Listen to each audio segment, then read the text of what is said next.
Ladies and gentlemen, we are live in studio with a special guest, and he has new music out. So on Radio 254, especially on 254 Express, one thing we love to do is make sure we play you guys a Kenyan project every day. And he dropped a project on a really, really random day, or according to me, a random day. He dropped on the 3rd of June, which was what day? Till midnight. It was Saturday, right? Yeah. So why did you have to be different? Everybody drops on Friday. You dropped on Saturday. I dropped Johnny, my last album, on 3rd of June. Okay. So I want to make it like a thing. I want to make it like International Genesis Day. Okay. So I fuck with that heavy. Yeah, that's the move. Is there anything behind the date besides just being a date that you started with? Like, it was just a date that I started. There was nothing significant about it. But I figured, like last time it worked so well, so let me do it again. Dope. Yeah. So I spend a lot of time on the internet. So I'll say I kind of live on the internet sometimes. And I saw someone share your project this weekend, and I was like, okay, this looks interesting. So when I went and did my research, I was kind of confused because I was like, damn, like a lot of the people you've worked with are people I've interacted with or I know. So I'm like, how comes I've never met you? So it's like, I've never met you, but you're making music with all the people I know. I was like, this is interesting. So I took a listen to the project Moments this weekend. Yeah. And then I went into like my own little rabbit hole. I went on SoundCloud. Yeah. And then I found like 254. I found like the early stuff from 2 years ago. Like you have some songs which are really, really cringe and interesting. Like I'm Not Fine. Yeah. So I was like, And then I went on your YouTube and I also saw like the different videos you put out. Yeah. And I was kind of glad and sad at the same time because I was sad because how am I only hearing of you now? Yeah. Was what was the sad. Yeah. But then I guess like the good was like at least I've heard about you now. Finally, yeah. You know, and the music is really unique. The music is really different. No, thank you. So I wanted to get a chance to know who Genes1s is. Yeah. Can we start with your real name? My name is Joel Kimani. Those are my government names. Okay. Joe or Joel? Joel. Okay. Joel. Okay. Yeah. Who am I?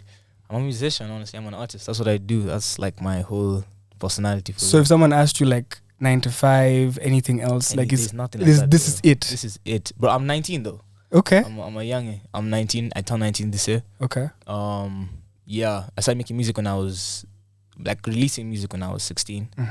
That's I'm Not Fine. That's the first song I ever dropped. I'm surprised you actually know that. No, I actually listened to it. I was like, damn. Yeah. Actually, can I tell you the coolest thing about the song though? Yeah. Was there's an idea.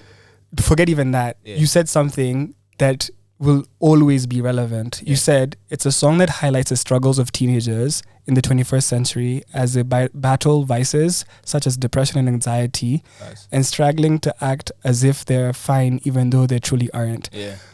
Bro, I would cry for this. Just the caption alone, I'm crying because genuinely in the world we live in today, people are battling vices. Facts. Like big vices. Yeah. And then people are battling depression, they're battling anxiety, and then we have to act like we're good. It's true. Like the other day I was telling someone, like if someone asks me how I'm doing, I'm not gonna lie and say I'm good anymore. I'm gonna tell them the truth. Because everybody's like, we're so used to saying we're good. And then it's like, do you know if someone asked you how you're doing and you said you're bad, they would be shocked. They'd be like, now what? Like I wasn't like they expect you to say you're good. Exactly. Because like, no one's ever asking how you are. Exactly. So you can say I'm bad. Exactly. No one actually cares. It's just like, and if you say it's bad, what would they say? Because like they actually stop for a second. They're like, hello? What? Okay. Yeah, like what's going on? Like we're passing each other. They're like, oh, good. Are you good? I'm like, no, I'm not good. And they're like, okay. Oh, you didn't say you're good. Yeah. What did you actually mean? Like, so it's like a lot of us are not good, but we're saying we're good. We're saying we're good. Yeah. And so it's like, how do you know when someone's not good? Because even like I'll throw it a bit weird off. Like Omosh, for example. Yeah. Or a lot of people have been talking about Omosh in the last couple of weeks, and the thing that hurts me the most is I know 100 other Omoshes who are amazing artists who have had hits and success and everything. Yeah. But then the music doesn't work for them anymore. It's not working for them right now. So they're doing something else. Yeah. And then it's like, as a man, I'm looking at Omosh and I'm wondering, okay, check out Omosh. This guy, he's trying to provide whichever way he can. Whether it's some Django or not, he's providing for his family. Fact. But then there's other guys who've had bigger status or even Omosh type of status. Omosh, but you see, as men, as people, we're all going through shit, and then we're supposed to just be like, "Yo, I'm good, I'm good." I'm easy, yeah, exactly. And we're not easy. We're not good, man. We're not. And that's the thing. I think that was probably the starting point because I was in a dark place at that time. And that was 3 years ago. That was 3 years ago. That was 3 years ago. Now, I guess now I'm like much better, but like back then, I don't know if you know XXXTentacion. I do. Sad. Yeah. Moonlight. Yeah, that like guy. Yes. That man. I can't explain to you. I Don't Speak Spanish is one of my favorite records, exactly. bro. You see what I'm saying? Yeah. I love that. I love that. So yeah, I've listened to everything that he's put out. Everything. Like there's nothing you can play me and I'll be like, I don't know. So like that guy really helped me when I was in a bad spot and I really wanted to like do that for someone because I always knew like this is something I'm good at. So let me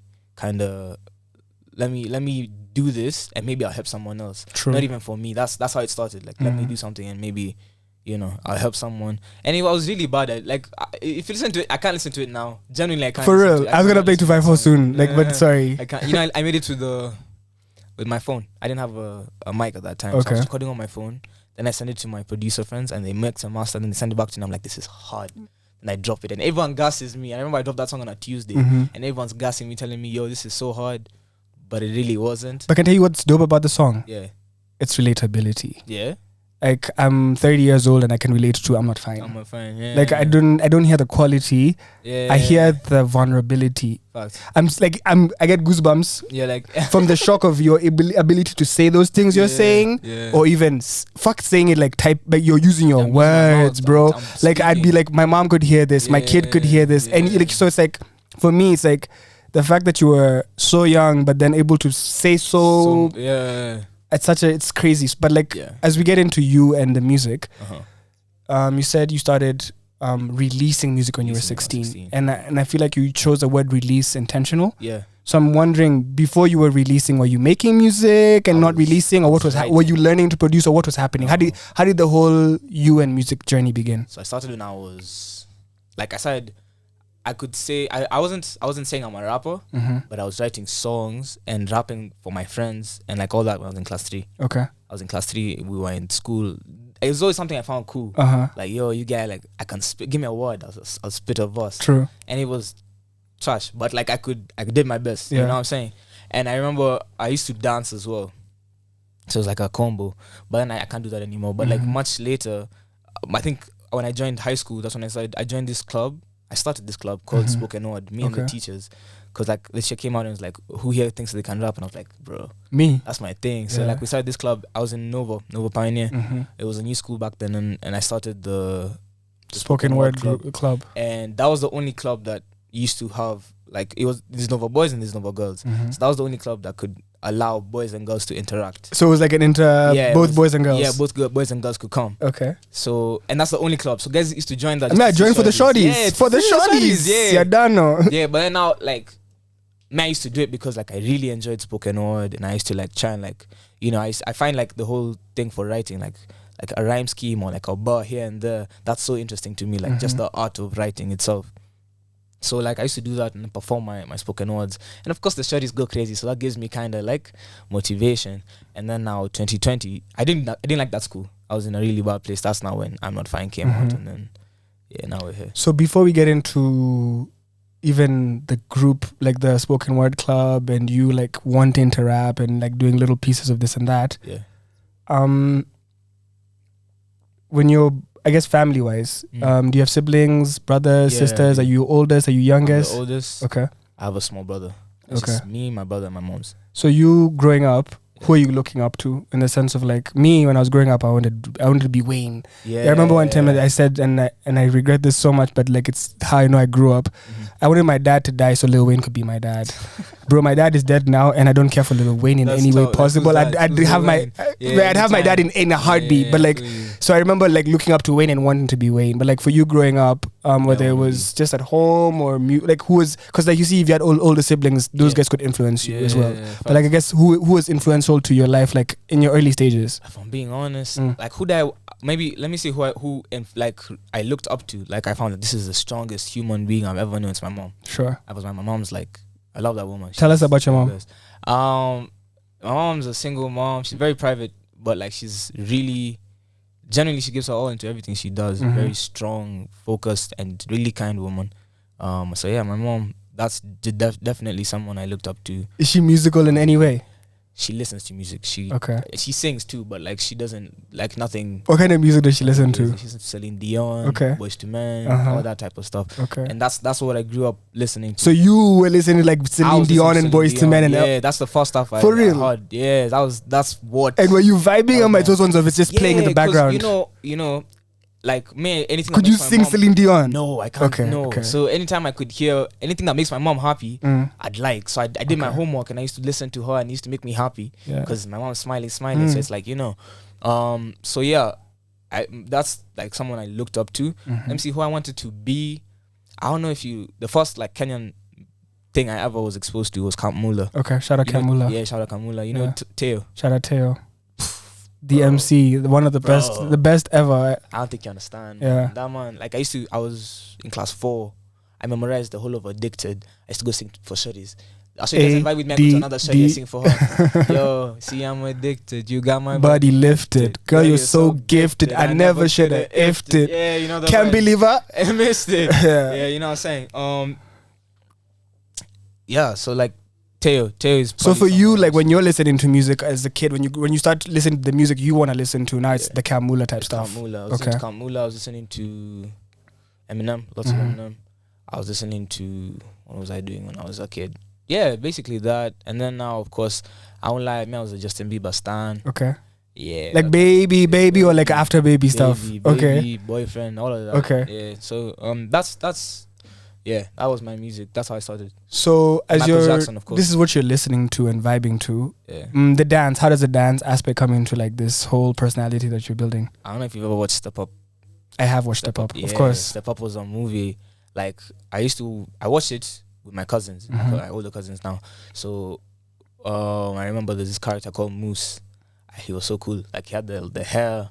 And he was like skinny, but he was saying you're the one who has the hair now. You're the one who has the hair now. Yeah, you know, Akina, they want me to start the dreads, but anyway. So utashikwa for real. But yeah, so now back to Moose. So now I was like, yo, Moose is like cool, and I used to like be like, man, I can do that. Like me, when I see something and I find it cool, I'm like, yo, like I wanna try and do that. So when I saw that, I was like, yeah, I'm gonna be a dancer. So I used to dance a lot. Like anyone who knew me when I was a kid, I never had hair, so I was bald. Okay. And I used to But dance. your mom was probably knowing you like Jodo. It was a problem. Yeah. Like, yeah. But now, we had an agreement. When I reached class 8, now I can grow my hair. Check you out. Yeah. Okay. So now, after now, like now class 4 to class 8, I was a dancer. Concert, sports day, everything. Where did you go? Because you went to Nova for high school. Yeah, I was in Riara. You were in Riara now for primary. Yeah. Okay.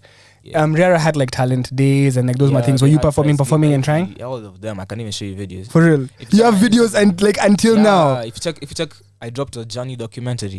It's a video. I'm front stage dancing. For real? Dancing. And the people are going mad. Just dancing. Shorties are singing. There's a choreography, everything.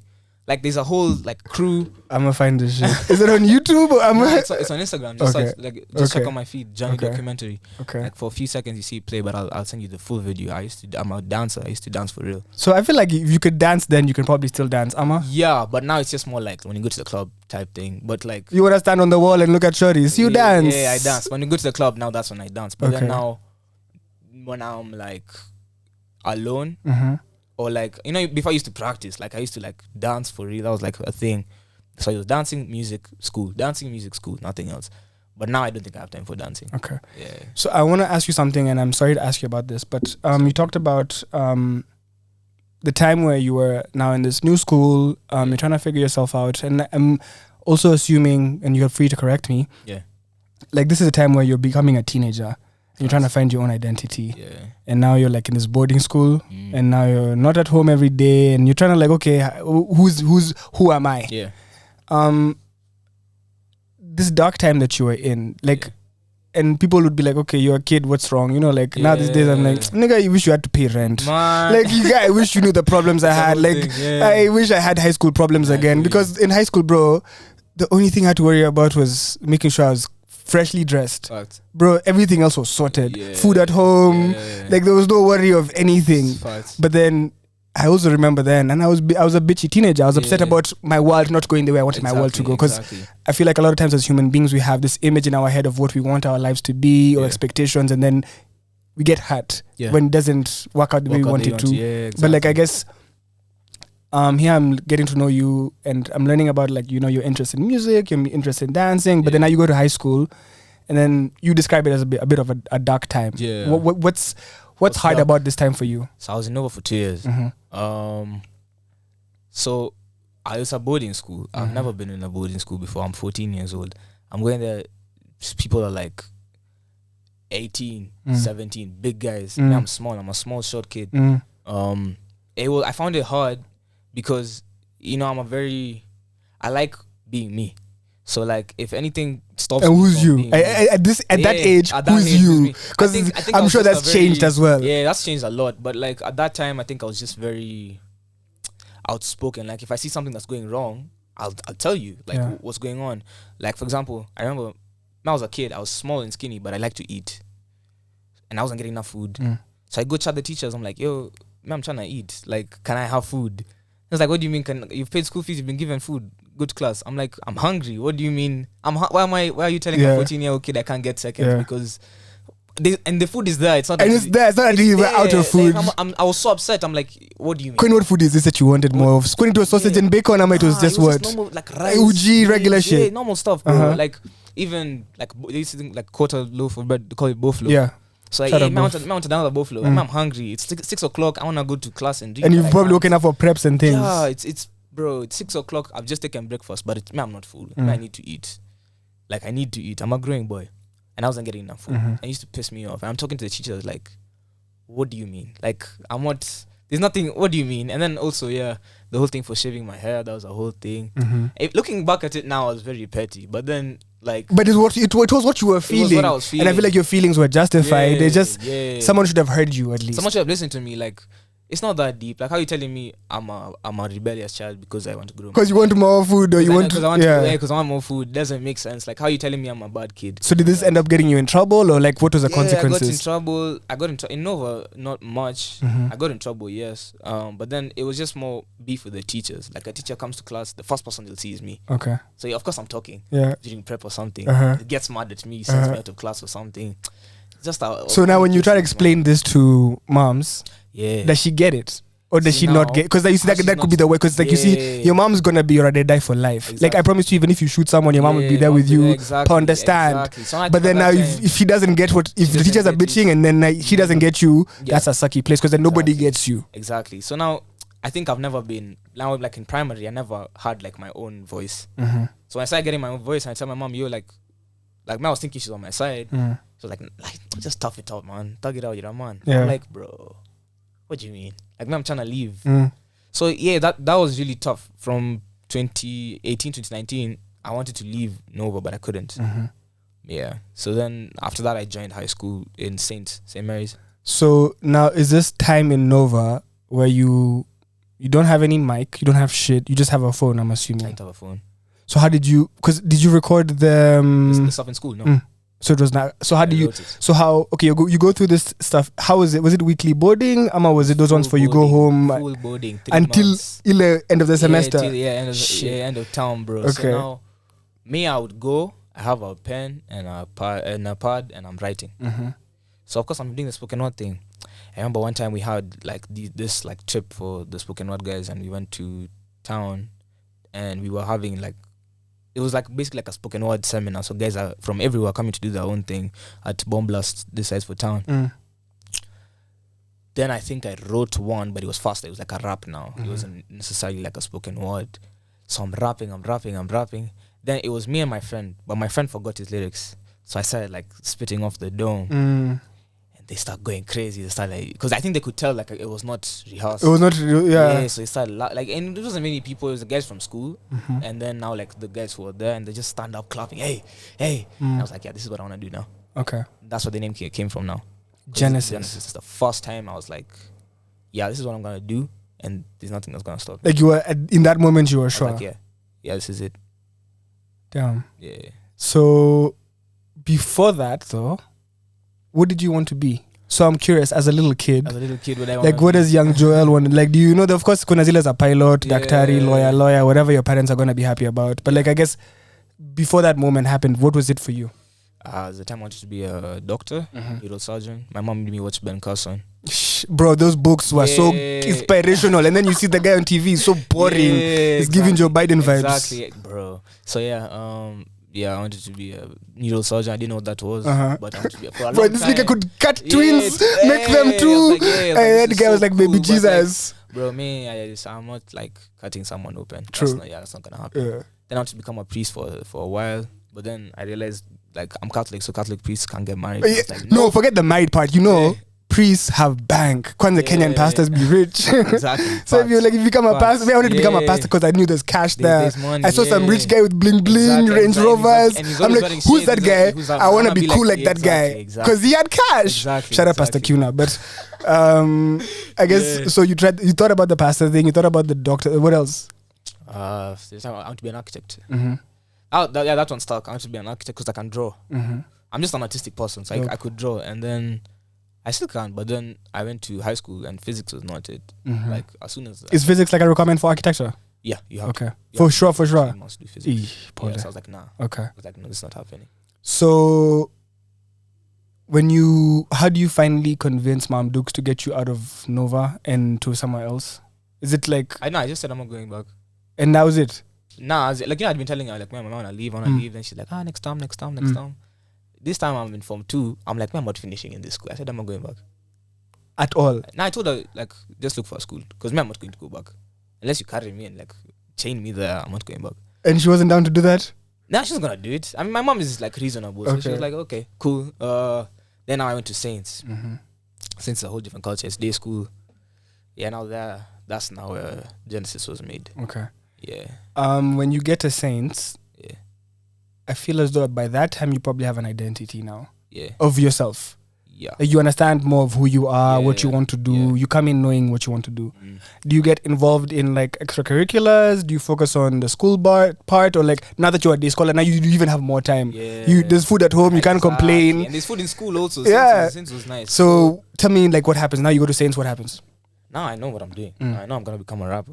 And Mom knows. Everybody knows. No one knows. Mom doesn't know. So it's just you knowing you're scheming. Okay. I knew, and I remember they had what was it? I think it was CNN. They came to the school for something. I don't remember what it was, but like they were interviewing new kids, and I was part of the new kids. They said, "I'm gonna become a rapper."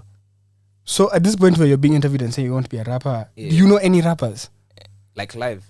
Like, do you know anybody who's a rapper? Like, because even if you're Omar was in that school. Okay. Omar Mafegi was in Saints, but he was in IB and he left. Okay. He left just the year I joined, so I knew Omar's bro. I didn't like personally know. Nah, I didn't know anyone. Because like I feel like you could tell someone like, yo, I know this guy. Yeah, I knew Sabi. Okay. I knew Sabi. I was best friends with Sabi's younger brother. Okay. That's how me and Sabi, like I've known Sabi since he was. Okay. Yeah. So. So even for you, like Akina DSF homies are like older. You'd say they're like older. They're older. Okay. They're still like 23 years old. I'm 19. So I knew Sabi. Sabi was like a big bro for me. I used to go over to his place back when he was making YouTube videos. Yeah. So me, I've known him for a while. So me, I saw him when he was making music, but at that time it wasn't popping off. No, like in my head it wasn't like I wanna go do that as well. It was just more like that's pretty cool. That's nice. Okay. So now see him is doing his thing. Me, I wasn't really thinking about what anyone else is doing. I was like, man, I wanna be a rapper, and I'm sure I wanna be a rapper. And I really wasn't trying to do the Kenyan thing. What were you trying to do? I want even now I'm trying to like there's like a whole game plan now, but then I've realized how to do it would be a bit different than what I wanted to do back then. I wanna do what Burna Boy is doing, but I wanna bring the whole Kenyan sound now on a global scale. Okay. That's what I wanna do. So what's the first time is the first time I'm sure that the first time you record is not the first time you write. So before I'm Not Fine you had written a lot of other things. Stuff, yeah. So okay, you're writing a lot, you're doing freestyles here and there, you're doing different things. When do you think, okay, maybe I should record some of these things? Because you already have the name. So now how do you get to the point where you're like, okay, I'm gonna record? Corona. I dropped my first song. I think it was in April 2020. We closed for school. Like Corona in March. So at Saints, like Corona meant you guys have closed. You're not going to school. We're not going back to school. And you online. Yeah. Saints online. Yeah. You know, I went to primary in Saints, but that was in the 2000s. Yeah, and then I can't imagine like Saints. Yeah, online. Online. It was insane. Like, I don't think you understand. Me, I want a combi. Me, I want to go to school for the combi. Exactly, like you're telling yeah. So I was playing with a kid today. Yeah. He told me there's Black Rock this weekend. I'm like, Black Rock is still happening. That was still a thing. I was told there was a fight. Bro, I'm like, last time I went to Black Rock was 15 years ago. Yeah. That shit is still lit. It's still a thing. Guys are fighting about bitch. I don't know who. I'm like, this shit is interesting. It's a whole thing. It was a thing when I was Exactly. So now to be told this shit is still going on, I love it. I love it. That culture is crazy. Yeah. So now see, I've done. I've written my song. I'm recording in the house. Yeah. Tell my mom and my bro, relax. I'm trying to record. Unapiga makelele, Like, I'm with my phone. I get the cupboard and I start recording and then I send my stuff. So you said that you sent it to your friends who are producers who helped you mix and everything. Yeah. Who do you send it to? I had friends who had started this whole producer thing. That's still my age though. Okay. What are their names? It's called Prod Alvin. Okay. If you know him. I know Prod Alvin. Yeah, he produced Rasta Niñola Yes. and Sabi's I know. Yeah, so that's Prod Alvin. He's the guy who mixed and mastered my first song. There's a guy called Stazer. That's the guy who made the beat actually for I'm Not Fine, but he stopped making music. Now I think he does stocks or something. But yeah, so you send it to Prod Alvin. I sent Prod Alvin to mix and master. So all it is you send him the beat separately and the vocals, or do you send him like all the files and everything? The beats and my vocals on Gmail. How long does it take for him to get it back to you? At that time it was like a day, less than a day. He sent it back. Okay. I was like, this is hard. Let me drop it. So I dropped it on a Tuesday at midnight. Okay. SoundCloud, YouTube, where'd you drop it only at? Only SoundCloud and YouTube. Okay. Nowhere else. What happens? Yeah, Stazer produced that. Stazer produced it. Yeah. So now he posts. Like I get posts, guys comment on the Instagram thing. I have archived the post now, but then like guys commented, it was all nice. Man was like, man, I want more. And I felt like the song is cool, and it's nice, and that's true to me, but I want something I can perform. So I did a song called Bad, but then I thought it was cool. Yeah. And I did BVD or something like that. Yeah, BVD _ yeah. Bro, I really regret dropping that song. Why? Because it's bad. As in, my shorty now, she tells me, like, yeah, no, that's not it. Oh, she tells you live? Yeah. She doesn't even tell you, like, baby, you know. No, she's like, no, that's us. I was like, okay. That's a nice girlfriend. Actually, if she's still alive, you should tell her thank you. Okay, tell her thank you. Like, you need people like those. Exactly. You know, maybe people would be lying to you, telling this shit is dope, and then they're like, yeah. Exactly. So then they behind your back, they tell you. Behind your back, they tell their homies that it's trash. Exactly. I'd rather you tell me to my face, though. For real, I appreciate her for telling you. So she told me, nah, it's bad, but you can get better. I was like, fair. Okay. That's nice. Then I did, I think it was What's My Name? That's the third one. Yes. Is that her in the video? Is she? There's a video on YouTube. Which one? Like it's a that's not her. That's okay. On the thumbnail. Yeah, on the thumbnail. So that video, I was like, I don't know if that time where guys were shooting these homemade videos. Yeah, I remember. So I was like, I can do it. Let me make a music video. It didn't come out nice either, but it got views. True. It didn't come out nice either, but it got views. That was like my first K. First time I got a K. Okay. Then I can't remember I think it was Leave Me Alone. Leave Me Alone is next. And I used to do this thing where I fake a bass because I thought it was cool. So I was faking out like yo. You're trying to be Razor Man or what? Yeah, but that time I didn't even know who Razor Man was. You have a new song with Razor Man? How you don't know? That time I didn't know who it was. I know. Yeah, so now, there's that. Then there's, if I'm not, what's it?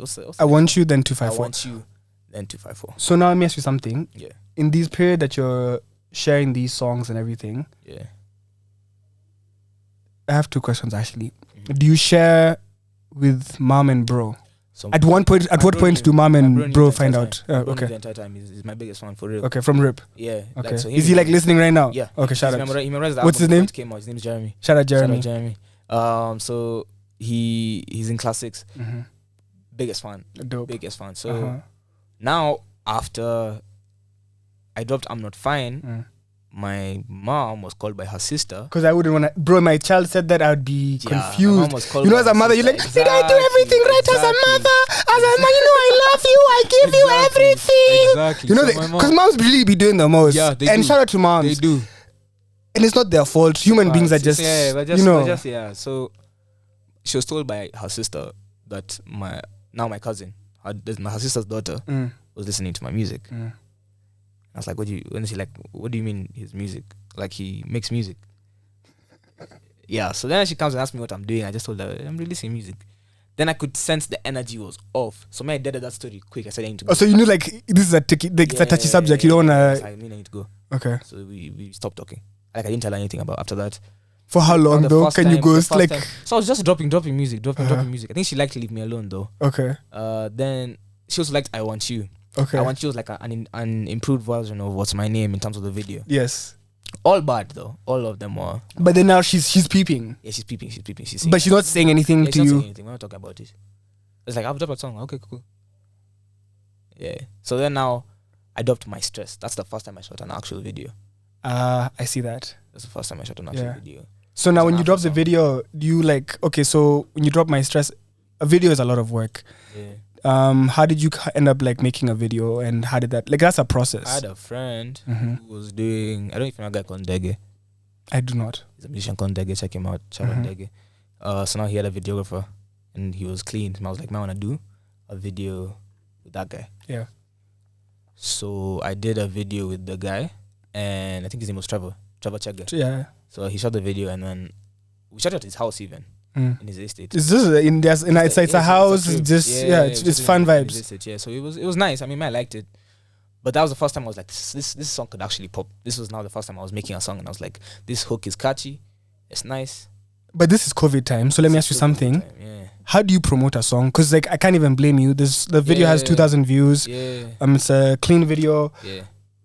How do I promote it? Like, if you could look back in hindsight, because I know you're a guy who does retrospective. It's like, this nigga knows how. Yeah. But like, if you could go back with this video, would you do anything different? Not the recording, not the video, but like the promo. How do you promo? Because that was you know in that time everybody was online, so it was the best time to be actually online. To be very, so it's like you were online, you were in the right. But could you? Because there's a lot of comments, there's a lot of views, but like, do you feel like you did everything you could have done for this?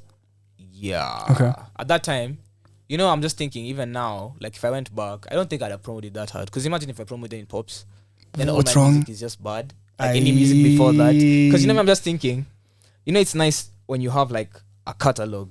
It's true, because you have two bodies of work under your belt, journey and moments. Exactly. So even when I find you have like a whole. Yeah, because if I found you and I had only heard this, I'm not finding shit. I'd have said dead it. But then when I go back, I'm like, oh shit, I know all of these guys. I'm like, okay, let me listen. I'm like, this guy didn't just get okay. Let me, and then there's another one. Okay, exactly. So it's like it's perfect. Yeah. So now, if I pop off now, like it makes sense. True. Now I'll push. Now I'll pay for promotion and everything. But like at that time, I'm just thinking. I was just telling guys, post on your status, post on your story, and that's it.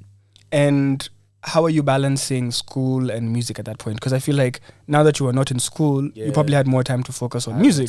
But then you could end up focusing too much on the music, and then the school hurts. Exactly. So did you? But it was online. Everything was just online. Okay. So I was like, I don't know, man. Like I'd be shooting a video and I'm in class.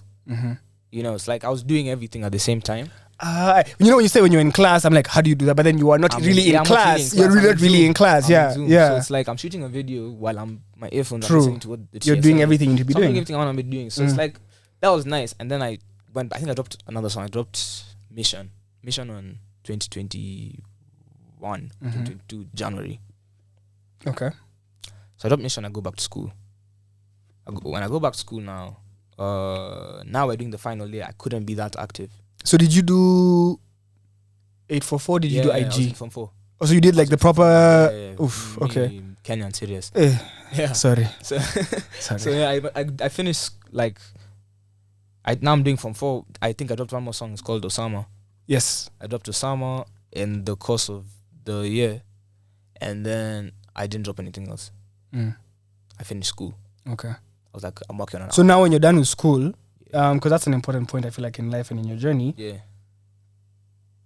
As you've been going through school, you've also been balancing the music. Yeah. So now for you, does finishing school means finally I can just focus on the music, or is it like a question mark? And biggest thing I'm thinking about is mom. Yeah. Because already she's like, this is something kanyagia. Yeah. So are you, like, now I'm done. Like, like when you give your parents what this is why I owed you your education. Here you go. Like I guess what does finish? What did it mean for you to finish So school? my mom, as now the journey progressed, I think I dropped Coming Soon. I dropped Coming Soon. That's the jam now. Coming Soon was the first track I had recorded on a microphone and shot an actual video for, and I was like, yeah, Coming Soon. This one could pop off. In fact, I chatted on Moke. Hey, you are ready. Big bank.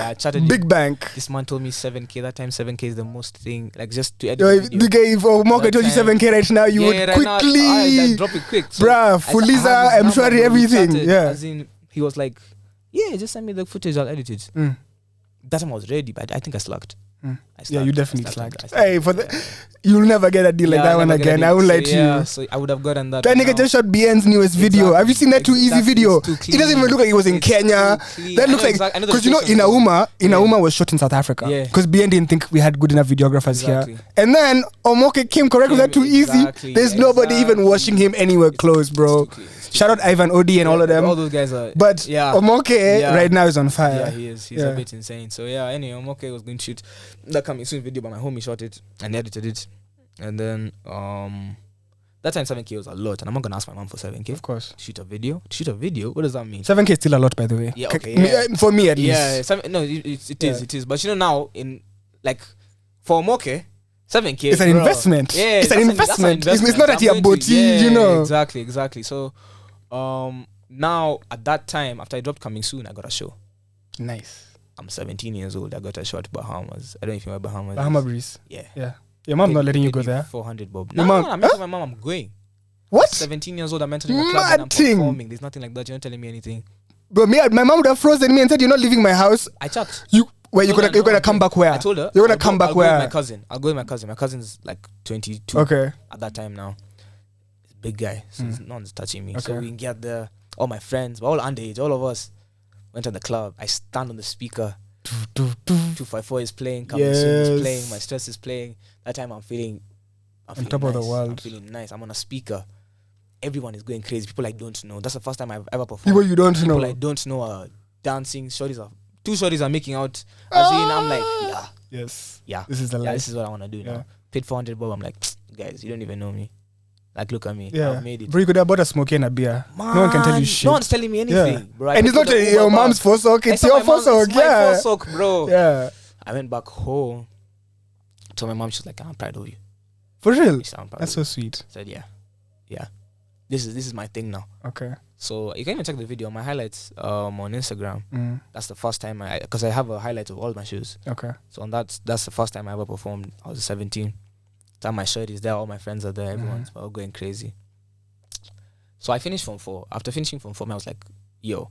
Even your teachers knew, like your headmaster, everybody knew I was a musician. They were, why are you not cutting your hair? Because I'm a rock star. Buddha. We're sorry. So now, that's when I met like a lot of my friends now. My current manager, shout out Ben. I know he's listening right now. Shout out Ben. Yeah, Ben Ope, that's my manager. He's my bestie. So he's we were in high school together. He was my desk mate. And that time I'm working on an album. I told him I'm working on an album. It's gonna be the best album that's in Kenya. Guaranteed. Like no one's watching me. Yeah. I made 300 songs. 300 songs? For Johnny. I made 300 songs. And I walked. I played for him. He told me ass. To play for my homies, ass. You guy, you're not going anywhere. I told him, hey, okay, sour. I'll keep grinding. I made it. 12 songs. Johnny. Hey, pause, bro. You made 300 songs. They're somewhere in my computer. Your computer has space? 3 songs. So how do you narrow it down from 300 to 12? So Johnny, bro, this makes me appreciate this project so much more now. I would have never known that had I never interviewed you. Yeah. Like I would have just played a journey and moved on with my life. Yeah. 3 songs and I don't think you understand, man. Please tell me. How did I make it? Because you even because now the reason this was dope for me when I discovered it is I saw the homies. I saw Sabiu there, I saw Cobbs there, I saw Razorman there, I saw Jerome there, I saw Kanzu there. So I was like, damn. Yeah. Okay. So it's like, how does this... I know Kanzu went to Saints but early. I don't know if you found him I insane. didn't. Yeah. All So of them, I so didn't how know does anyone except for how does a 300 become 12 That, and then yeah. such a body of work that you're proud of? Because the one thing I've realized I'm about you so is proud of. you're one, not afraid to tell yourself that you're shit when you're shit, Yeah. or you're not afraid to take the criticism or Right. like a lot of people, if you tell them they've done something wrong, they're move so back. it's like, okay, sorry, I can't even give you feedback. Facts. But like, how do you get to the point where you can critique yourself, you can accept people's critique, but also know what's going to, because it's been a journey for you. How does Yeah. journey come about? Journey, like I've planned it out, how the albums are gonna look. So the journey, these moments is going to be an EP, maybe it's gonna be called Almost There. It's gonna be Destination. That's gonna, I'm sure, by the time I'm making Destination, that's gonna pop. Okay. And a couple of others, it's still in the formative stage, but those are the ones that are like Foresight. There's an EP, Yeah. and Destination. Destination. So Journey was supposed to be, I wanted to be like, I had nothing to live up to. Like, this is my first body of work. So there's like, I'm not comparing myself to anything else, just to myself. Yeah. So I wanted to set the bar so high that no one else could reach it. Yeah. And then I have to top myself. That's what I wanted to do. So that's why I worked so hard on Johnny. I think I worked harder on Johnny than I did on. So now when you're trying to do this though, how would you explain it? And I don't know how to ask the question, but how do you explain to someone like Kanzu or someone like Cobbs that this is my vision for this project and I didn't want tell them. because I feel like that would have confused Yeah, them. confused them. I didn't tell them. Because even talking to you right now when you're saying this destination, Yeah. I kind of get it in the sense of kind of get it. that you're trying to get to a destination. Yeah, When you make the music for the destination, like when you get to the destination, you'll make the music for the make the music destination. for the destination, But if you told me that 4 years ago, I'd look at you like, yeah, what's going on? hey, bruh, change your plug. So the first time, let me see. I told you I knew Sabi. I knew Sabi, but I didn't want to work with Sabi because he was on another level. I knew I wasn't that good. Had you heard like I'm on one, or what had you like? What Sabi was? Where was Sabi at this point? Sabi had dropped Fanya like this already. Okay. So man, I was like, I mean, it'd be cool, and I can't get that feature because he's my friend. Yeah. But I'm not at that level yet. According to you. Yeah, at the time I just dropped my stress and Yeah. everything. So I knew I couldn't get Sabi, and it'll be worth it. I need that when I have a Sabi Wu on a song because he's very talented. Yeah. It's worth it. So I started grinding, and I met Cobbs. I texted 19. Shout out sent me a- 19. sent me a beat. 19. Yes, 19 sent me a beat. 2020. I made a song and I was like, man, I want Cobbs on this. Then he was like, okay, cool. I'll give you the link. And it was that easy. That's how I met Cobbs. So Cobbs, I went to his house in 2020 and we didn't work on anything. We didn't like grind on anything, but a relationship was formed. So I was that kid and I was chilling. That time Mask was working on 99. Okay, 99. The one he did with Veli. Veli, Mrema. Yeah, that time I was working. Those yes. were all there. We were all Okay. just chilling. So we're chilling in the area, and like now we're just chopping it up. We played PS, then I went home. But that was the first time I met now Cobbs. So a relationship was built. Now I started working on Johnny. I'm working on Johnny. I'm still working on Johnny. This is after Osama, right? Which was like the one you did right after school. Yeah. And dropped the video for. I even shot the video in the school field, Okay. the Saints field, if you can tell. The video, that part of up there. Yeah. Yeah. So now after that, I'm working on Johnny. I think the first feature I got on Johnny was Razor Man. Okay. How do you find Razor Man? How do you link with Razor Man? I DM'd him. I sent him CJ Shiba. Okay. I sent him CJ Shiba as track number 4. Okay. He's like, yo, this is hard. He gave me a short. The verse is really short. Mm-hmm. But that was not slot for his verse, so he just gave me what I asked for. Yeah. Really hard, and I was like, this is crazy. So I got Razor Man. That's the first time, and he sent me. I told him, send me a clip of like what you think about the song. Then I don't know if you can find it on my gram. He's just gassing me up, telling me working with Genesis was really great. What. Like, I bet I'm gonna use that for the rollout for the album. And then after that, I got Kanzu. How did I get Kanzu? I think I DM'd him also. Told him I have a song for you, and I'd made Jew. I sent it to him, and then now Nataka. I made Nataka. Nataka was a very old song. I sent it to Sabiu. I sent it to Sabiu. Okay. He said it's hard, but he didn't give me a verse. Like, okay. So he didn't give me a verse. I was like, maybe this song is trash. I sent it to Kaush. Kaush didn't give me a verse. You are like up there, but you had Kahush access. I didn't like it. He didn't know me, but I sent him like on a his DM email, on his email. I sent him on his email. Told him on his DM that I've sent you a beat, that song. Check it out. Kahush is hard to find, my nigga. He didn't. Kahush is hard to find, my nigga. Yeah. So he I mean, seeing the nigga is even a blessing. Yeah. So now, Kahush, Sabi's, no one, Oma, nothing. I kept the song. I was like, maybe the song is trash. It's okay. I was supposed to link with Sabiu for a studio session, but he cancelled last minute. Okay. Because he needed somewhere. He had to be somewhere. I was like, let's get on call. Because you're supposed to come to my house to record. Because I have a mic and everything. I recorded Johnny at my house. Okay. So he was like, yo, man, like, let's just call. Last time I'm like, okay. So I'll just give me like 30 minutes. I shout out my producer, Mikey. So I shout Mikey. We cook on Discord. Tell him we're making a beat right now. So I made the beat for Vibe with Mikey. You made the beat? No, Mikey made the beat. Okay. But I'm telling him, like, I have an ear, so I tell him, that sounds nice. Okay, you're executive producing almost, yeah. So I'm telling him, yo, this is cool. He plays the beats. The chorus comes in immediately. I send somebody with the beats. We get on call. I perform the song for him. He cuts the call. Like, without saying anything? Just give me a minute. Cuts the call. No cap. 10 minutes later, he sends me a verse. Like, he sends me an email. He didn't even have the beat though. I sent him the beat. Okay. He sends me the verse. Yeah. 10 minutes. The verse on the beat and the verse solo. Okay, hold on. I'm gonna go back a bit for a second. So you're supposed to have a studio session with him in person. Something comes up, he can't get on. He can't come. So we get. So you get on a call where you guys are making the beat live. No, I made the beat with Mikey. You and Mikey are making the beat in the studio. Yeah, no, on call. Discord. On Discord. Yeah, so him is making it in his house on FL Studio. Okay. Me, I'm telling him what I'm hearing. And he sends me the beat. So it's almost like a Zoom call type thing. Yeah, kind of like a Zoom call. But Sabi's not on the call yet. So I cut the call with Mikey. I get on WhatsApp with Sabi. Tell Sabi, yo, this song is hard. This is what I have. Atifade tulidunda tukaruka na maguys na pesa iliisha lakini tulijinice na Stacy alisema ako home alilie juu alikuwa klabu mimi na yeye vibe. He had that like I bet. Okay. Sends me a verse, 10 minutes. That's my biggest song to date. But didn't he tell you he couldn't talk? So how comes he was able to get on the call? He said he couldn't come to my house like, for the studio session. Yeah.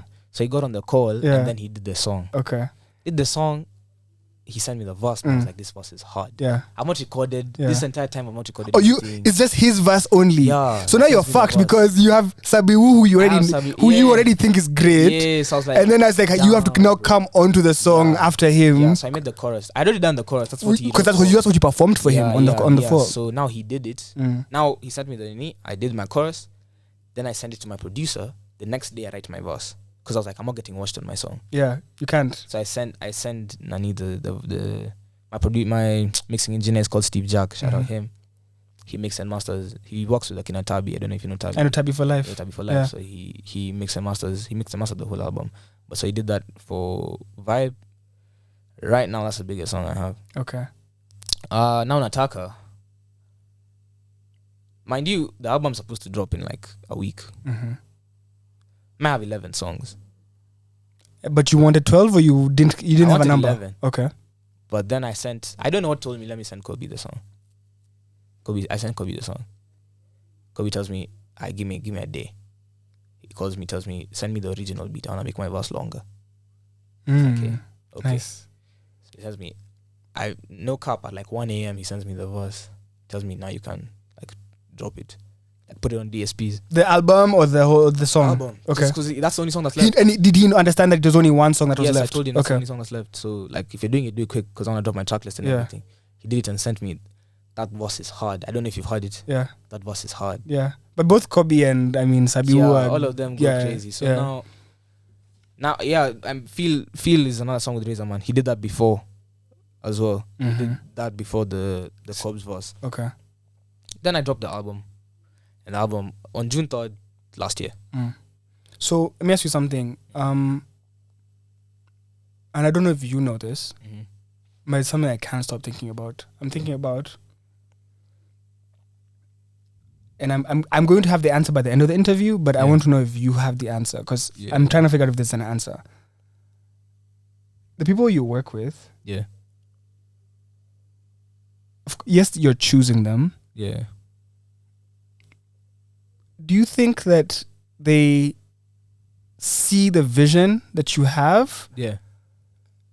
Is it your grind or is it your talent? Like, why do you think They're that? working with me. Yeah, like, because I'm trying to figure it out in my head. Yeah. Sorry, I'm asking questions that are in my head. Yeah, no, I'm getting But that. but I'm like, when Cobbs is like, yo, okay, I'll hit you. Let me send you this. Or Sabi was like, okay, let me hear that. Like, they could work with anybody. Why are they choosing me? Like, do they fuck with? Like, is it? What do you think? Okay. What do you think that's about you? Yeah. That people are down to work with you or even help you. I'll say help you in the sense of for someone to know, okay, you have an album coming out. I want, like, it's helping you. Fact. But like, why do you think they help you? You think it's because from what I'm seeing, I'm seeing how your mind works is different. I can already see that. Yeah. So when you see someone who's thinking different, you also like, okay, maybe because they don't have they almost trying to understand what you're trying to do and then aligning. Yeah. Why do you think it happens for you like that? Because you're very much ahead. Yeah. But then how do you get people to catch up, or how do you get them to see your vision? Because like even the stuff you're telling me now, my next question for you is very ahead. But I'm like, is this guy? Are you? How Yeah. do you get it? I understand what you're saying. I think I don't know, like, pull a calligraph, but to me, I think I'm talented. Okay. I genuinely think it's probably that. I think they can see.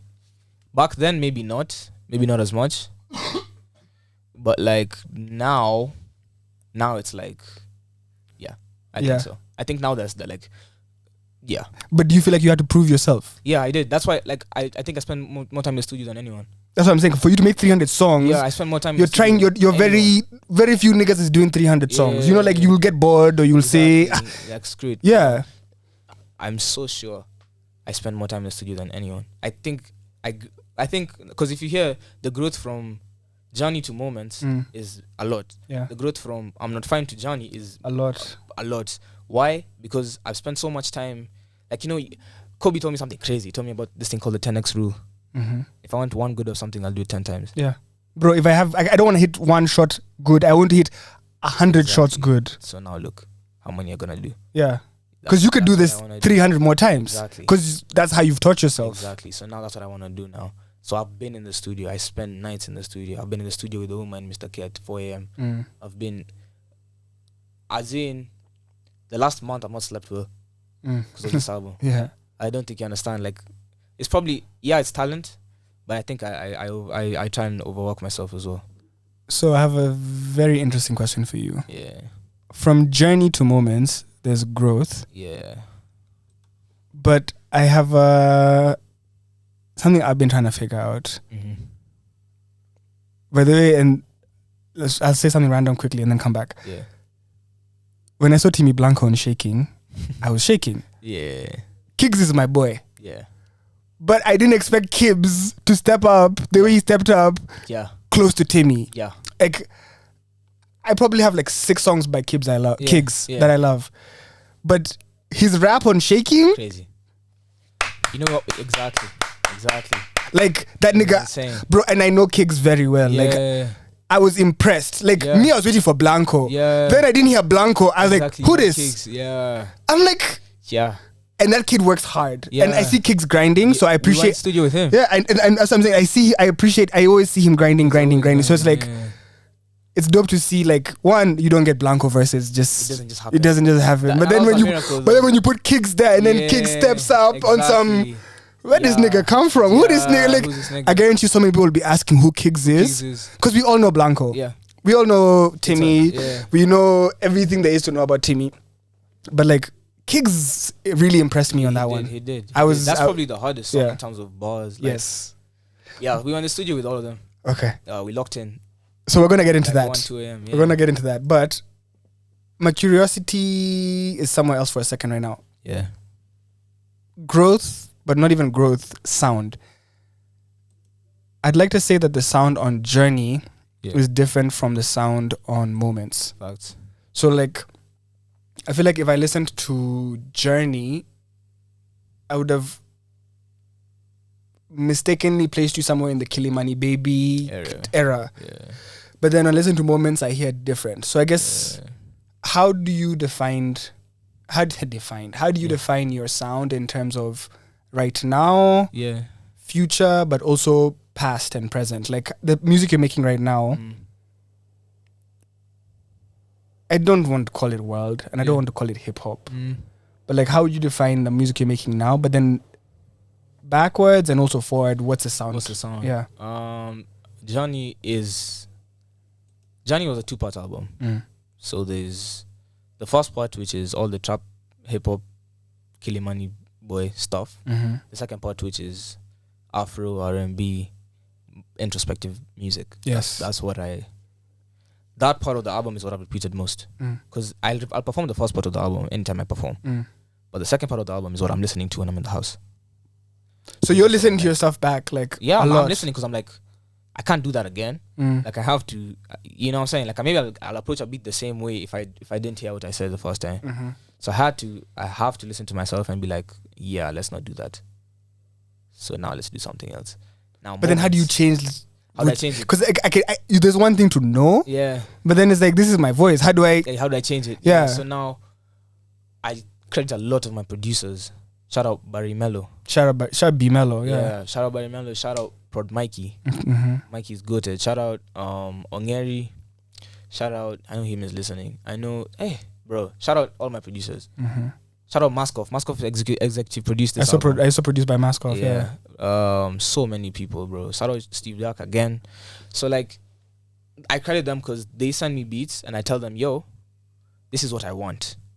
And I'll sit down and make a beat with a producer, and that beat will inspire a different sound from what I did the first time. Okay. I also do my best. When I finished Johnny, I won't lie, it was very hard because like I was making very similar music for a very long time. I have like 6 songs with Kanzu that we did. And like it's just like I'm just hearing myself and I'm like, bro, like I need to like bust out of this like different cadence. I need to do something different. So by the time I was doing Moments, I was like, I want to make music that's not just Kilimani, but it has the Kilimani, it's in Kilimani inspired, but it'll pop around everywhere. Yeah. Because I know, I'm sure whoever is listening, whoever you are, if you're listening to that album, there's one song you're going to come out with and you like it, I'm sure. That's what I wanted to do. So you asked me when you walked in my favorite song. Yeah. Off Moments, and so far for me it's Sitaki. Yeah. And this is my 3rd listen. Yeah. And you interrupted my 3rd listen. I'm gonna finish it. But like I love Sitaki and I love Obo Mafigi and Mr. K. Yeah. So tell me about how that record came about. 3 a.m., 4 a.m. in the studio in Kilimani. So of course you know the vibes that are already there, bro. And the studio has no windows, so it's hot boxed by. We're chilling in the studio, and I'm chatting up home. I'm telling him, yo, you guy, Riverside Walk, that bar for Riverside Walk killed me. Which one? Down for not Riverside Walk, it was painting. He said, "Ati nisinyoe foodie." Yes, because he did in the intro for the song. Yeah. Ati she said what? She said exactly. Because that's the intro. That's the intro. So actually, that was actually a conversation. Because that was really weird. Because when I was listening, like, where is that from? Yeah, but then if you didn't connect it for me, because I was like, she doesn't like when you know the food. I was like, this is weird shit. It's a weird. So even when I was listening, I'm like, anyway, this is it's okay. It's all good. Yeah, I'm like, so I don't get it, but you know what? It's all good. Forget about it. So I chatted him, and it's actually like that was genuinely the conversation that was happening. So we're laughing, and when it was Mr. K who played the beat, FK produced it. Play the beat. Shout out FK. FK is heavy. Yeah, he's heavy. He's heavy. So I was like, he actually produced Shaking with another guy, Timmy Blanco's homie. So Timmy Blanco's homie, it's called Shohi. Okay. So Shohi sent the beat, but FK added the 808s. I don't know if you hear like how hard the 808s come on during Blanco's verse, during the chorus. Yeah. Like that was not there in the original beat. So FK, shout out him. Shout out FK. So now Mr. K played the song. I was like, damn, I may have the hook on this one. This is my song, I've said. Oh, you claimed quickly. Okay. And then I was like, you had something written, or you were just? No, I wrote it. Okay. I wrote it there. Okay. This is 3 a.m. I'm exhausted. So I read the song and I'm like, the first thing that comes to mind is that thing for Foodie, Eco Clean, Come on, Yale, Kibaki. So I was like, yeah, that's gonna be funny. So I wrote that and then I performed the chorus. And then those guys go crazy. I had to record the second take because they started laughing. Like in the record, you could hear them. Yeah, Like it was so funny. Even they were geeking inside. Exactly. Yeah. So they were like geeking. I was like, nah, bro, guys. No, I had to record the second verse. I recorded it again. He was like, yeah, this is hard. Omar hopped on it. Mr. K doesn't write. I don't know if you know that. No, I don't know this. Write. He freestyles. For real? So he freestyles one line, another line, or like he do. But can you tell me, Mr. K has been doing really interesting. Yeah. Besides the producing, which I'm so happy that he's producing. Yeah. He's done something where he can make himself not sound like himself. Exactly. And that's something I feel like I first heard with Cobbs. Because Cobbs, there's times where Cobbs doesn't sound like Cobbs. Exactly. And then now Mr. K, most recently, started doing that. I heard some exclusives the other day, and I couldn't tell. It was him. It was him. Yeah. And I'm like, that's pretty cool. Yeah. Because I'm asking who is Mr. this, K and he's like, insane. Mr. K. I'm like, what? Yeah. So Mr. K, he started doing his thing. So almost done his verse. Then we're waiting on Mr. K. Then he finishes his verse. Then the chorus comes in again. I'm like, guys, I wanna write a verse, guys. So they're like, okay, start the verse. So then what did I say? Hit it from behind, yani do that. Yeah. I ain't like Ugali, but this hustle mean a skooma. Pussy kind of wrinkly, think I'm messing with the cougar. She a metal bender, how she playing with the tumor. So now, like, as I was rapping, this guy's like this, man. Almost like this. This is jamming. So yeah, it was crazy. Now Omar doesn't even, like, Omar writes with a pen and a pad. Like, not on his phone, he writes with a pen and a pad. So now he gets back. He's like, okay, say less. Yeah, I had to pipe it. Peter Piper. Yeah, it was crazy. Yeah. And now, that song was so organic. It came on. It's my favorite song, to be very honest. It's a fun record. Yeah. But then it's also just a record I can listen to over and over and over again. That's the second video I'm going to shoot now. Yeah. I'm showing you a video for that. So we're getting into moments. But before we get into moments, I want to talk about something you said early on in the interview that I can't stop thinking about. Yeah. You talked about wanting to put Kenyan music on the map. Yeah. And when you say the map, you said the global scene. Global scene. And I don't know if you're trying to excite me, but that aligns with that aligns with my vision. Like, my vision is to be able to, I want to be able, I love for Kenyan music to be globally accepted and recognized. Yeah. One, I want them to accept us, like to you know how they know at least Akina Davido and Akina Burna Boy. I want them to know us. Yeah. And then once they know us, I want them to recognize us. Yeah, give us the Grammys, give us the BETs. Exactly. Like, it's one thing for them to know us. But now it's easy for them. You can make a stupid song and we can trend and we'll be viral. But like, I want them to recognize Kenyan music and then like freaking give us awards. Yeah. So how? And we all see Burna Boy. We're seeing the amazing things. It's incredible. 80,000. He sold out in 80,000. Incredible things. Yeah. Whether it's the Grammy nominations, the Grammy win, the sold out shows. Like, what he's done is incredible. But like, I'm stuck somewhere. Yeah. I'm stuck in, how do you plan to do that, and what are you thinking, and what do you think would be the way to get there? Yeah. But then, as we're getting into moments, I'm trying to figure something out. When we started, you were, for the lack of better word, you were the small bro. Yeah. You know? Yeah. These guys know you as the small bro. Small bro, yeah. But then, as you're coming into moments, when you can be in the studio with them and you're vibing, I don't think you're small bro no more. And that's what I want to ask you about, because I'm seeing the growth from small bro. Yeah. I know him.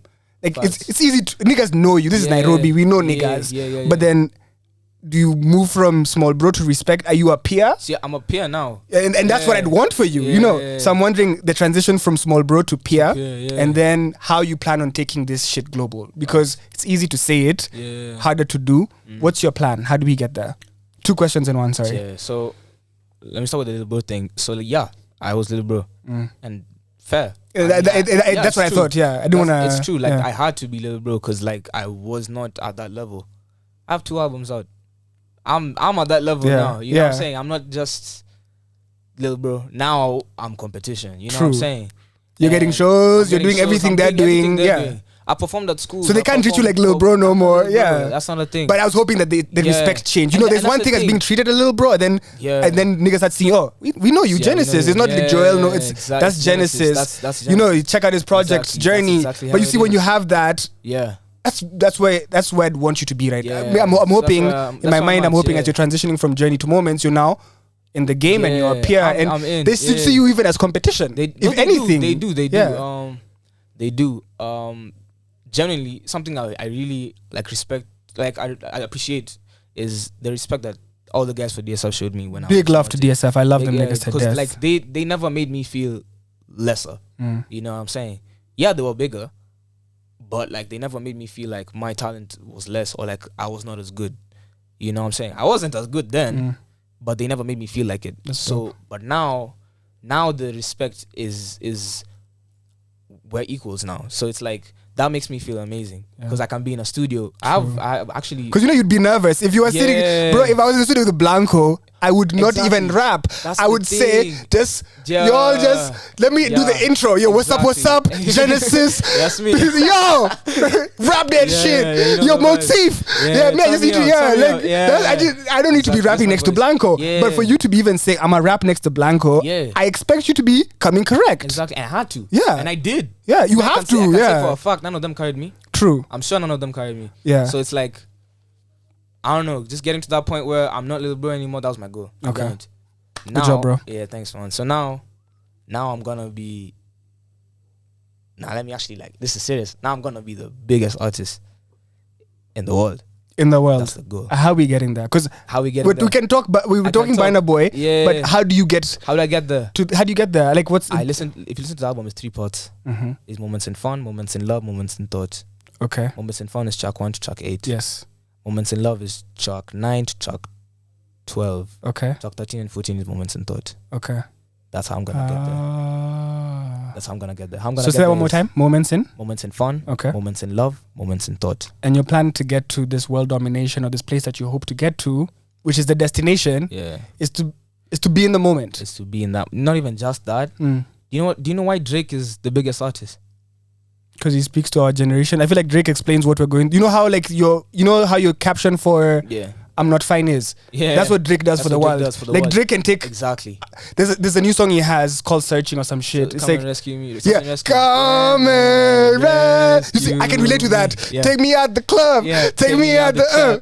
So Take me yeah. out the So market. Yeah. Drake is. I fuck with Drake because that's what I'm going through. Exactly. If you can make me, you can put what I'm going through into words better than I can, and of course I'm gonna fuck with you. That's what I fuck with Drake. what I'm gonna He puts do my now. life, and I'm sure it's other millions of other, but I feel like it's just me. It's just I feel like he's talking to me you direct. Yeah, That's exactly what X did for me, and that's what I'm gonna do for the world. tough. That's what I'm gonna do. So that's why you see, if you listen to what I'm saying, yeah, you like Sitaki because you relate to Sitaki. Someone shorties come and tell me they like nights like these because it gives them that nostalgic feel. Yeah, You know, someone will tell me they like Shaking because it's like that's hard. Those are bars. You know what I'm saying?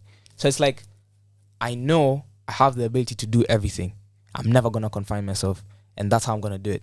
okay. So there's the Kenyan flavor, but I'm gonna bring it on. I'm gonna like expand it to like a global scale and like do it the best way I can. That's how I'm gonna do it.